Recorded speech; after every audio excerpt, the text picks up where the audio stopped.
네, 이관섭 대통령실 비서실장의 후임으로 국민의힘 5선 정진석 의원이 임명됐습니다. 윤 대통령이 직접 나와서 조금 전에 발표를 했는데요. 이재명 대표와의 만남에 대해서는 이 대표의 얘기를 많이 듣기 위해서다, 이렇게 밝혔습니다. 두 분 모셨습니다. 김철현 경일대 특임교수, 정기남 조선대 개건교수 두 분 나오셨습니다. 어서 오세요. 안녕하세요. 네, 지난주 내내 비서실장 카드로 누가 거론되고 있다, 아니면 뭐 단독 기사로 해서 누가 내정됐다, 이런 기사들이 나왔는데 결국은 정진석 카드가 됐네요. 뭐 정진석 의원이 아무래도 뭐 굉장히 경험이 많으신 분이거든요. 어쨌든 뭐 중진 언론인 출신의 뭐 이 오선 의원, 거기다가 뭐 여당 원내대표 비상대책위원장에도 두루두루 다 거쳤습니다. 그렇기 때문에 아무래도 뭐 대통령을 보좌하는데 조금 최적의 카드라고 할 수 있고요. 특히 그 정진석 의원 같은 경우에는 이명박 정부 때 정무수석을 역임했었거든요. 그렇기 때문에 아무래도 대통령을 가까이에서 근접해서 일단 보좌해본 경험이 있기 때문에 아마 그런 것들이 아마 이번에 그 영수회담이나 이런 걸 치러질 때 아마 그런 부분에 있어서 상당히 좀 조언할 수 있지 않을까 이렇게 보이고요.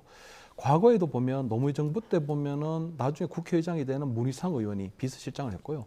그 박근혜 정부 때는 김기춘 의원이 비서실장을 했었거든요. 그래서 아무래도 정진석 의원처럼 한 5선 의원이 이렇게 비서실장으로 가게 되면 전체적으로 비서진이 상당히 조금 안정감 있고 중량감 있게 앞으로 조금 보좌할 수 있지 않을까 이렇게 좀 저는 기대해 봅니다. 네, 민주당에서는 국민의 명령을 좀 외면하는 것이다, 이렇게 좀 혹평을 했던데요. 정진석 카드가 어떤 부분에 좀 문제가 있다고 보는 걸까요? 기본적으로 이제 정진석 그 비서실장, 신임 비서실장이 친윤계로 구분되지 않습니까? 친윤계로 구분된다는 것과 지금 앞서 얘기했던 것처럼 그동안 보여준 풍부한 정치 역량이나 정무 감각에 대해서는 나름대로 평가하지만 과연 이번 총선 민심에서 나타난 뭔가 국정 운영 기조의 어떤 혁명적인 전환, 이걸 요구했던 민심에 부합하는 인사는 아닌 것 같다라고 하는 그런 지적으로 보여집니다. 오늘 정진석 카드 발표는 윤석열 대통령이 직접 나와서 국민에게 설명을 하는 방식으로 진행이 됐습니다. 얘기 먼저 듣고 오겠습니다. 우리 정진석 전 국회 부의장 사실은 소개가 필요 없을 정도로 여러분도 잘 아실 거라고 생각하고요. 앞으로 또 비서실장으로서 용산 이 참모진들뿐만이 아니라 또 내각, 당, 또 야당, 또 우리 언론과 시민사회 이런 모든 부분에 원만한 소통을 하면서 잘 직무를 잘 아주 수행해 주실 것으로 저는 기대하고 있습니다. 어깨가 많이 무겁습니다. 전국 상황이 염려가 되고 난맥이 예상됩니다. 대통령께 정치에 투신하시라고 권유를 드렸던 사람이고 윤석열 정부 출범에 나름대로 기여했던 사람입니다. 어쨌든 이런 어려움을 대통령님과 함께 헤쳐나가는 것이 제가 책임을 다하는 길이라고 저는 생각을 했습니다. 앞으로 통섭의 정치를 펼쳐 나가시겠다는 말씀 아니시겠습니까? 더 소통하시고 통섭하시고 또 통합의 정치를 이끄시는데 제가 미력이나마 잘 보좌해드리도록 그렇게 노력하겠습니다. 네, 정진석 신임 비서실장 얘기까지 들어봤는데요.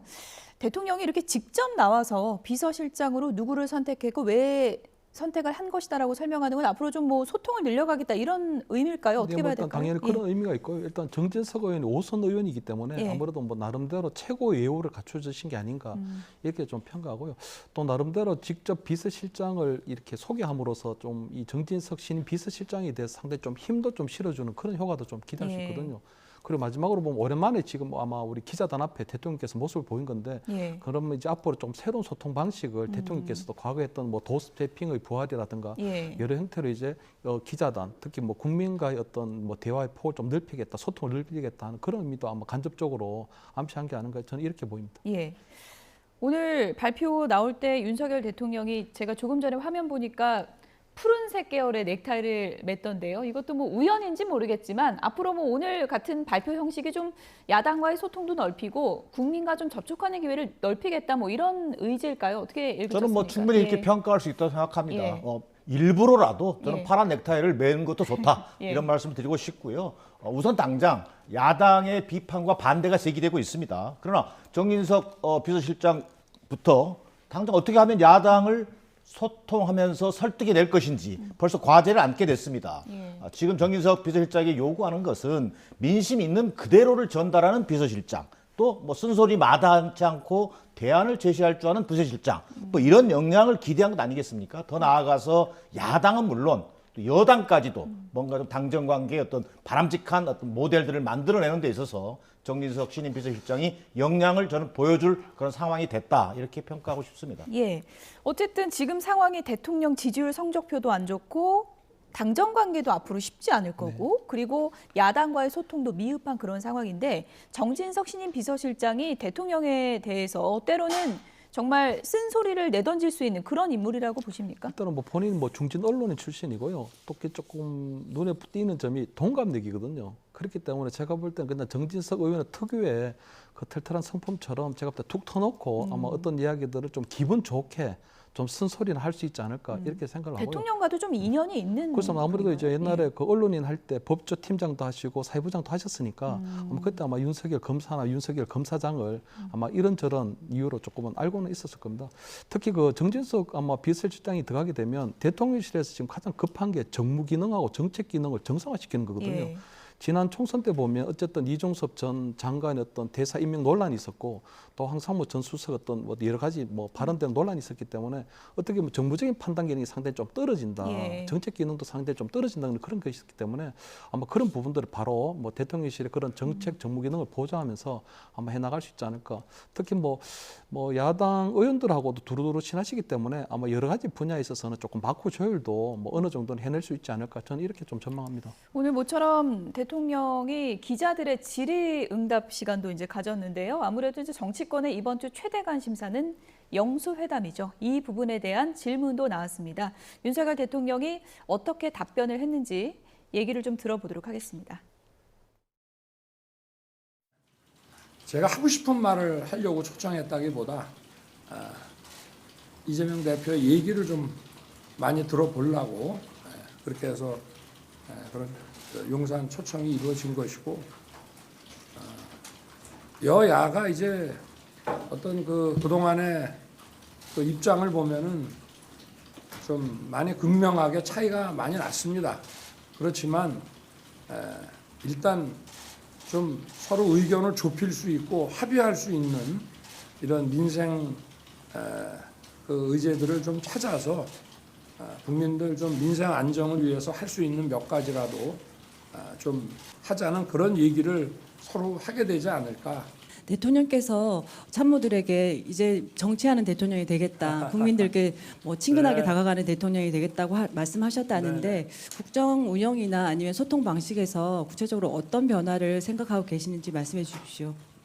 그래서 저도 아침 그 신문 기사를 보니까 정치하는 대통령이 되겠다 이렇게 딱 나왔는데, 사실은 그거는 뭐 대외적인 것보다 우리 용산 참모들에게 앞으로 이제 그 메시지라든지 뭐 이런 이런 걸 할 때 국민들께서 좀 그 평균적인 국민들이 좀 이해하고 알기 쉽게 그렇게 이제 하자는 뜻이고요. 네, 정치하는 대통령이 되겠다. 윤석열 대통령 이번 주에 아무래도 영수회담이 그 첫 시험대가 될 것 같은데요. 많이 듣겠다 이런 의지를 밝혔더라고요. 방향은 저는 맞습니다. 예. 그러나 이제 그것이 이 순간을 위한 영수회담을 앞두고 어떤 하나의 제스처에 불과한 것인지 정말 진정성 있게 앞으로 국정 운영을 풀어가는 데 있어서 제1야당을 하나의 협치의 대상으로 생각하고 임할 것인지, 이거 좀 더 두고 볼 일이다. 예. 어찌됐든 국민적 기대는 높습니다. 정말 6년여 만에 있게 되는 여야 영수회담인데 작은 성과라도 국민들의 어떤 어려운 민생고 문제를 해결하기 위한 어떤 해법이라든지 또 개혁 입법이라든지 이런 일련의 과정에서 여야 책임자, 국정 운영의 최고 책임자가 만나는 자리인 만큼 예. 국민들에게 최소한의 성과를 내놓겠다라고 하는 그런 자세로 임했으면 하는 그런 바람입니다. 아직 뭐 날짜도 나오지 않았고 또 의제도 지금 이제 실무 협상을 한다고 하는데 대통령실 측과 민주당 측에서 이제 하고 싶은 얘기가 조금 다를 수 있잖아요. 이재명 대표 마음속에는 의제 1번이 어떤 걸까요? 아무래도 지금 현재 민생고로 시달리고 있는 어떤 국민적 고통을 좀 줄여주기 위해서라도 지난 총선 때 공약으로 내세웠던 국민 1인당 25만 원에 해당하는 민생 지원, 민생 회복을 위한 지원금 문제가 아마 1차적인 요구가 될 것으로 보여집니다. 그것이 최선의 요구이든 아니든 대통령과 함께 머리를 맞대서 어떻게 하면 국민들에게 지금의 이 민생고를 조금이라도 덜어줄 수 있는 것인지 그런 방안을 도출해내는 것이 두 분에게 지금 주어진 첫 번째 과제로 보여집니다.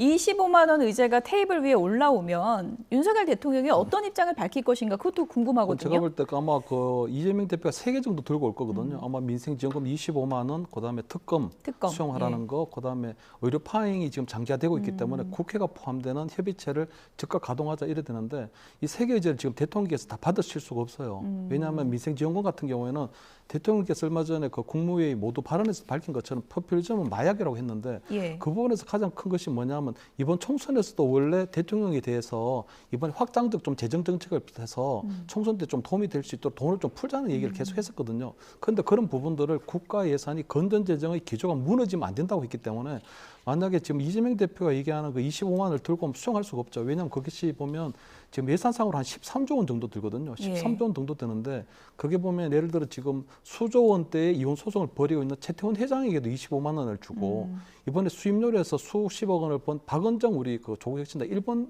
후보에게도 또 25만 원을 주고 하기 때문에 그런 부분까지 다 줄 수 있는 게 아닌 상황이거든요. 그래서 아마 대통령께서 아마 3가지 이재명 대표가 들고 오더라도 그 3가지 다를 수용할 가능성은 거의 없다. 그래서 아마 지금은 좀 많이 듣겠다. 특히 이번에 22대 국회가 새로 열리기 때문에 본인이 아마 이재명 대표 1야당 대표에게 조금 당부하고 싶은 얘기도 있을 것이고 이재명 대표도 아마 윤석열 대통령에게 건의하고 싶은 사항이기 때문에 아마 어느 정도 서로의 신뢰를 확인하는 정도 수준이 되지 않을까 이렇게 좀 보입니다. 어떤 의제에 대해서 좁혀지거나 결론이 나는 게 아니라 그냥 듣기만 한다면 이재명 대표 입장에서는 좀 어떻게 보면 실패한 영수회담 이렇게 받아들일 수도 있을 것 같은데요. 이재명 대표 입장에서 실패한 영수회담이 아니라 국민들 입장에서도 실패한 영수회담이 될 수밖에 없습니다. 듣기만 한 그런 영수회담이 어디가 있습니까? 최소한의 최소 공배수를 찾아내는 이런 노력이 필요하다. 또 지혜가 필요하다는 겁니다. 여러 가지 지금까지 밝혔던 국정운영 기조에서 급격한 전환이라든지 뭐 발언을 뒤집는다든지 하는 상황은 기대하지 않더라도 최소한 여야 정이 참여하는 뭐 민생 정책 협의회를 통해 뭐 이를테면 그 논의를 계속해 나가겠다라든지 이런 최소한의 어떤 근거를 만들어줄 필요가 있다. 더 나아가서 지금 뭐 최상병 특검법이라든지 이런 논의에 있어서도 좀 더 진일보한 입장을 내므로 인해서 여야가 이 문제를 가지고 21대 국회에서 합의할 수 있는 뭔가 단초를 만들어주는 정도는 돼야 된다. 이런 최소 합의를 원하는 것이지 그냥 듣기만 할 거면 그냥 전화 통화만 해도 되는 것이지. 예상 문제는 지금 두 분 거론하신 선에서 크게 벗어나지 않을 것 같은데 윤 대통령이 모범 답안을 과연 마련할 수 있을지 이건 좀 봐야 될 것 같고요. 총리 임명 얘기도 하지 않을까요? 총리 임명은 제가 볼 때는 아마 지금 여러분들이 계속적으로 하마평에 오르고 있기 때문에 아마 저는 구체적으로 아마 총리 후보에 대해서 아마 추천해 달라거나 아니면 이런 후보가 어떠냐라고 이렇게 물어보지는 않을 것 같습니다. 왜냐하면 지금 그 대통령께서 지금 어떤 협치 차원에서 총리 카드를 얘기를 하고 있지만 그 총리가 민주당의 눈높이에 맞춰야 되는 건 아니거든요. 총리는 그냥 제가 그래도 동의를 좀 얻어야 되는 거 아니에요? 그렇습니다. 근데 그게 보면 국민의 눈높이에 맞는 그래서 지금 이번 총선에서 드러난 민심 중에 경제에 빨리 안정하달라는 그런 말이 많기 때문에 아마 이번 총리 후보로 아마 국민의 눈높이에 맞는 후보를 하면 민주당에서도 굳이 그 부분에 대해서 인준을 거부한다거나 이러지는 않을 거거든요. 그렇기 때문에 저는 자꾸 이제 뭐 이 대통령의 총리 카드가 자꾸 눈치 카드 또는 눈치 총리로 가고 있는데 그건 바람직하지 않다. 대통령에서 그냥 총리에 대한 어떤 지명권을 분명하게 행사하고 국민의 눈높이에 맞는 총리 후보를 선택하면 된다. 저는 이렇게 보입니다. 오늘 이제 비서실장이 임명됐고 총리 임명은 아직 미뤄진 상태이기 때문에 아무래도 이재명 대표와의 만남에서 이런 얘기가 나오지 않을까 생각하는 분들이 많고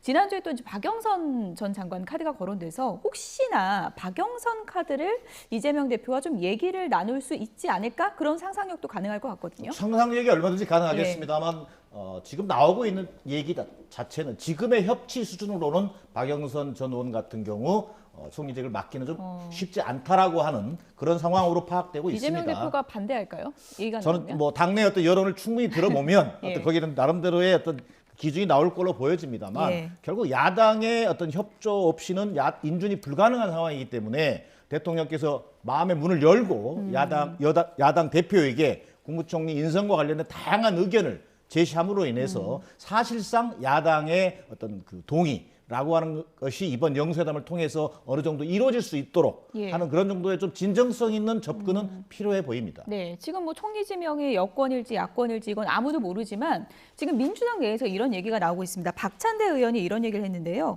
정확하게 파악은 안 되지만 주호영 의원이 총리에 임명이 된다면 이분은 그래도 성정은 차분하고 합리적으로 알려진 분이다라고 이제 얘기를 했거든요. 그럼 주호영 카드 정도면 우리가 동의할 수도 있다. 이렇게 이해를 해도 되는 겁니까? 그 야당 내 박찬대 의원의 개인 의견일 가능성이 높아 보입니다. 개인 주호영 의견입니까? 의원이 가지고 있는 예. 합리적 성품, 또 원만한 대야 관계 이런 부분에 주목한 어떤 하나의 카드 정도로 보여지고요. 과연 국민 통합의 관점에서 또 국민 눈높이의 관점에서 또 사회적 식견과 어떤 국민 통합적 어떤 지혜를 갖는 총리 후보로서 주호영 의원이 적합한 것인지는 좀 더 논의가 필요해 보입니다. 네, 영수회담이 며칠에 이뤄질지 또 이뤄진다면 어느 정도 시간 동안 또 얘기가 이루어질지 이건 아직 예측할 수가 없는 단계인데요. 여야에서 영수회담 관련해서 이런저런 얘기들이 나오고 있습니다. 어떤 목소리인지 들어보시죠. 일부 언론에 보도된 것처럼 정말 이제 정치를 하는 대통령으로 좀 정치를 더 그동안에는 좀 국정 과제, 개혁, 국민의 준엄한 명령, 정권 교체 이미 이런 쪽에 좀 집중하셨거든요. 네. 그러다 보니까 이제 여야 관계라든지 정치하는 부분에 있어서 좀 이렇게 국민들께서 좀 그 부족하다 생각하는 면도 있었을 것으로 보이고 예. 이번 총선 결과도 이런 측면이 많이 지적되지 않습니까? 예. 그러면서 대통령께서 그렇다면 뭐 내가 스타일을 좀 바꾸겠다, 형식을 좀 바꾸겠다 이런 표현 이런 생각을 하지 않으셨을까? 그러나 이제 당대표께서 어떻게 지금 잡고 계신지는 모르지만 그 협치를 앞세우면서 가시지는 않을 거라고 봅니다. 그러니까 지금 윤석열 대통령 쪽은 네네. 어쨌든 총선 민심을 진정성 있게 받아들일 거냐라고 하는 부분이 관건 아니겠습니까? 예. 총선이 결과가 이렇게 나오고 나서도 사과 한마디 안 했던 분이 예. 왜 갑자기 이런 태도를 보였을까? 사실은 그 의중을 파악하는 것 그리고 그 어떤 의도를 가지고 있는 것인가를 본 다음에 아마 저희 이재명 대표께서도 그 방향을 설정하지 않을까 그렇게 싶습니다. 예. 영수회담이 이번 주에 이뤄진다면 대통령과 이제 이재명 대표와의 은근한 신경전도 좀 있을 것 같은데요.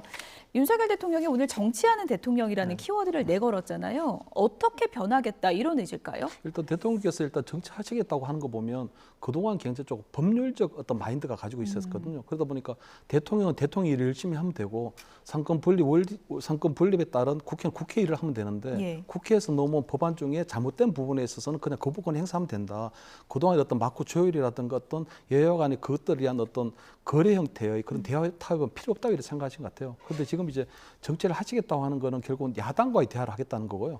야당과의 대화의 첫 번째 지금 영수회담인 거고 두 번째 이제 국민과의 대화를 하시겠다는 부분도 있겠거든요. 그렇게 되면 아마 5월 10일 날이 아마 지금 취임 2주년이 되기 때문에 그때 정말 모처럼만으로 국민을 상대로 해서 국정 전반을 다시 한번 말씀드리고 향후 계획을 보여주는 그런 기자회견까지 되지 않을까 저는 이렇게 보입니다. 앞서도 저희가 과거에 있었던 영수회담을 좀 정리해드렸는데 잘된 회담도 있지만 안 하느니만 못한 회담도 있었던 게 사실인데요. 이번에는 어떤 부분을 윤석열 대통령과 이재명 대표가 좀 유념을 해서 한다면 좀 좋은 결과로 이어질 수 있을까요? 저는 뭐 결국은 총선 민심에 나타난 그 민의를 어떻게 반영해 낼 것인가. 저는 민생과 개혁으로 요약된다고 보여집니다. 예. 거기에 대통령으로서의 어떤 입장이 있는 것이고 제1야당 대표로서의 또 역할이 있는 것입니다. 그런 부분에서 서로가 어떤 해법을 찾아낼 수 있는 수준이 무엇인지 저는 앞서 잠깐 언급했습니다만 그게 두 가지라고 보여집니다. 민생 회복 또 경제 회복을 위한 최소한의 조치, 제1야당 대표가 요구하는 소위 이른바 민생회복 지원금 1인당 25만 원 이 지원금 문제를 어떻게 해결할 것인지 어떤 해법으로 대통령과 제1야당 대표가 얘기할 것인지에 대한 답이 있어야 되고요. 예. 두 번째 나아가서 개혁 입법과 관련해서 최상병 특검에 대한 21대 국회 내 처리에 대한 대통령과 제1야당의 어떤 해법을 만들어내는 것. 이 두 가지가 이번 영수회담의 어떤 성사를 가르는 예. 최소한의 어떤 기준이 될 것으로 보여집니다. 어쨌든 뭐 윤석열 대통령과 이재명 대표가 어렵사리 이제 스킨십을 하는 그런 시간이 될 테니까요. 야권과의 협치에 이제 중요한 디딤돌이 되지 않을까 이런 기대를 해보고요. 지금 야권과의 협치도 중요하지만 여권 내부도 정말 시끄럽습니다. 주말에 계속 속보가 나와서 이제 들여다보고 있었는데 한동훈 전 위원장이 윤석열 대통령이 오찬에 초청을 했는데 거절을 했더라고요. 이게 뭐 윤한 갈등의 또 다른 시작이냐 뭐 이런 얘기도 있습니다. 일단 그렇게 해석될 수밖에 없는 게요. 예. 지금 보면 대한민국 땅에서 대통령의 식사 제의를 거절할 수 있는 사람은 단 한 명도 저는 없다고 보이거든요. 근데 어쨌든 한동훈 위원장이 건강상 이유인데 예. 예를 들어 뭐 중상을 입었거나 아니면 수술 때문에 병원에 입원했다면 모르지만 예. 지금 집에서 한 10일 정도 쉬고 계신데 건강상 이유는 조금 말이 안 되는 것 같고. 일종의 구실인 거죠, 그래서 그거는. 제가 볼 때 이거는 조금 뭐 나름대로 이제 핑계를 댄 것 같고요. 그 부분이 보면 한동훈 위원장 입장에서 볼 때 이번 총선을 치르고 난 다음에 너무 억울한 부분이 너무 많거든요. 예. 본인은 어쨌든 법무부 장관을 그만두고 나와서 비대위원장을 맡아서 마지막 유세날 탈진을 해서 더 이상 할 수 없을 정도로 모든 걸 바쳤는데 끝나고 나니까 패배에 대한 책임 외에 여러 가지 지금 윤석열 대통령이 홍준표 시장을 만나고 난 다음에 주군에게 대들던 폐쇄자 그다음에 또 뭐 윤석열 대통령에 대한 배신자 이런 것들이 지금 나오고 있는 부분이거든요. 그러다 보니까 뭐 본인이 굉장히 좀 억울하고 그런 부분에 있어서는 저는 조금 뿔난 게 아닌가. 그래서 뭐 그런 부분에 있어서 나름대로 조금 본인의 스탠스를 좀 분명하게 앞으로 가져가야 되겠다. 그리고 아마 윤석열 대통령하고 윤한 갈등이 2차, 3차 일어나는 이런 것들에 대해서 고민할 게 아니라 앞으로 국민을 보고 뭔가를 앞으로 본인이 나름대로 정치를 한번 풀어보겠다는 그런 저는 저는 읽었습니다. 마음이 아픈 거군요. 지금 뭐 마음도 아프고 몸도 힘들고 예. 지금 여러모로 아마 힘든 시간을 보내고 있으리라 이렇게 보입니다. 한동훈 전 위원장의 내면에 어떤 생각이 있을까 저희가 시간대별로 정리해 놓은 그래픽 다시 한번 좀 보여주시면 좋을 것 같은데요. 날짜별로 맥락을 좀 짚어보면 이렇습니다. 지난 16일이었죠. 윤석열 대통령이 홍준표 대구시장과 만찬을 가졌습니다. 비공식 만찬인데 후에 알려졌고요. 그리고 이틀 뒤 홍준표 시장이 SNS에 폐쇄자 한동훈 당의 얼씬도 말아라 이렇게 글을 썼고요. 대통령실이 한동훈 전 위원장에 대해서 회동을 제안한 게 그 다음인데 한동훈 전 위원장이 이제 거절을 했고 20일 이틀 전이죠. 한동훈 전 위원장이 SNS에 국민에 배신하지 않겠다 이런 글을 올렸습니다. 한동훈 전 위원장 입장에서는 나보다 먼저 나를 저렇게 공격하는 홍준표 시장을 만나고 나한테 그 후에 점심 먹자는 건 뭐냐 뭐 이렇게 생각했을까요?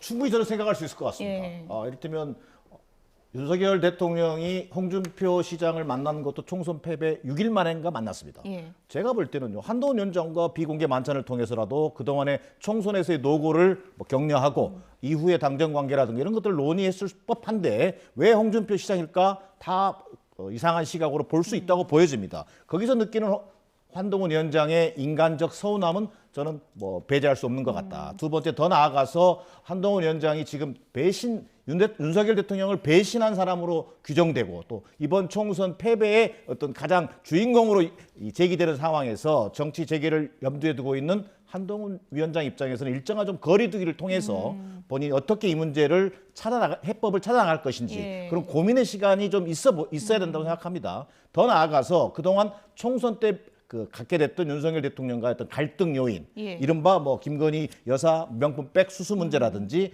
또 나왔던 게 뭡니까? 우리 이종섭 장관 도피 문제, 그다음에 또 의대 정원 문제, 여러 과정에서 한동훈 위원장이 그동안 그렇게 강조했던 이른바 국민적 눈높이라고 하는 관점에서 여전히 해법을 찾지 못했었거든요. 그런 일련의 과정을 볼 때 다시 정치 재개를 하고자 한다면 윤석열 대통령과의 관계 설정이라든지 또 어느 시점에 어떤 방식으로 할 것인지 이런 부분에 대한 좀 나름대로의 고민이 좀 정리된 후에 아마 나서는 그런 상황을 염두에 두고 있는 것으로 보여집니다. 점심도 같이 안 먹겠다. 오찬을 거절한 한동훈 전 위원장. 이 거절의 맥락은 뭘까요? 김경일 전 비대위원은 이렇게 얘기를 했습니다. 들어보시죠.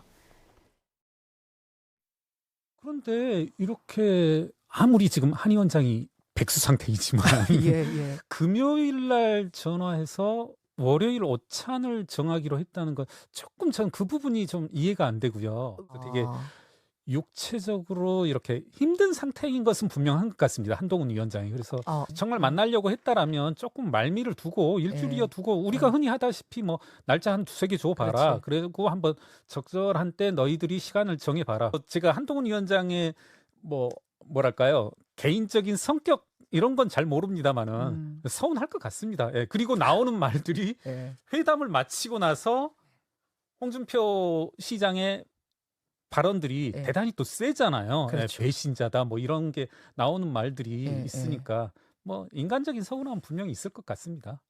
전화할 때 서운하다고도 그러셨어요? 아니, 그런 말씀은 안 하시더라고요. 그거 하신 거.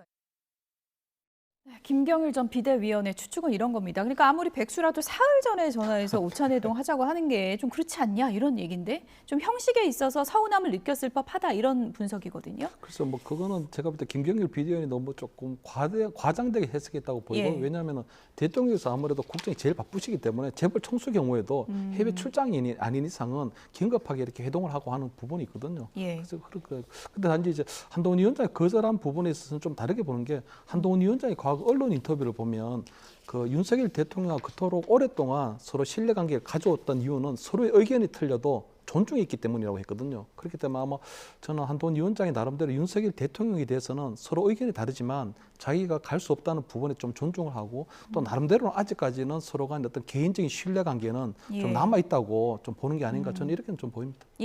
점심을 거절한 한동훈 전 위원장이 SNS에 이런 얘기를 올리지 않았습니까? 잘못을 바로잡으려는 노력은 배신이 아니다, 용기다.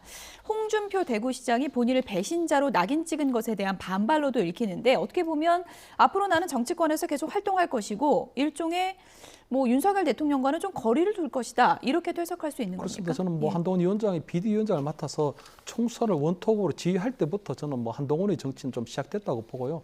단지 본인이 앞으로 이제 정치의 어떤 큰 명제를 어떤 뭐 윤석열 대통령이나 어떤 신뢰에 따른 그렇게 뭐 우왕좌왕하는 게 아니고 본인이 국민을 향해서 보는 그런 정치를 하겠다는 걸로 보이거든요. 특히 그 국민의힘에는 배신자 프레임이 굉장히 무섭습니다. 특히 유승민 전 의원 같은 경우도 여전히 박근혜 전 대통령에게 지켰던 그 배신자 프레임에서 헤어나지 못하고 있는 부분이 있거든요. 그래서 아마 그런 부분에 있어서 본인이 즉각적으로 아마 본인이 조금 해명하고 그 부분에 있어서는 조금 반박해야 되겠다. 좀 이렇게 저는 읽었습니다. 여당 수습 과정에서 한동훈 전 위원장이 어떤 메시지를 내고 또 어떤 역할을 할지 이것도 관심 있게 좀 지켜볼 대목인 것 같고요. 야권으로 시각을 좀 옮겨보면 지금 궁금증이 국회의장 누가 할 것인가. 6선의 대결로 좀 압축되는 분위기거든요. 어느 쪽에 좀 무게를 두십니까? 글쎄요. 뭐 그동안 관례에 따르면 그 가장 최다선 의원이 어찌 보면 당연하게 국회의장 후보로 거론되어 왔던 것이 그동안의 관례입니다. 그러나 이번 총선에서는 총선이 끝나고 난 뒤에 범야권으로 치면 약 192석의 범야권의 어떤 의회 지형이다 보니까 어찌 보면 최다선 의원이 당연히 국회의장이 된다라는 그런 얘기가 나올 법도 한데 5선 의원들이 좀 약간 실질적으로 또 국회의장에 대한 어떤 욕심들 또는 입장을 내놓고 있습니다. 그것은 당대표 선거가 8월 달에 예정되어 있는데 당대표 선거에 이재명 대표의 연임론이 제기되면서 그동안 당대표 후보로 거론될 법한 의원들, 다선 의원들이 국회의장으로 급속하게 턴하고 있는 모양새입니다. 그러다 보니까 그동안의 최다선 원칙도 중요하지만 뭔가 선수 파괴라는 걸 통해서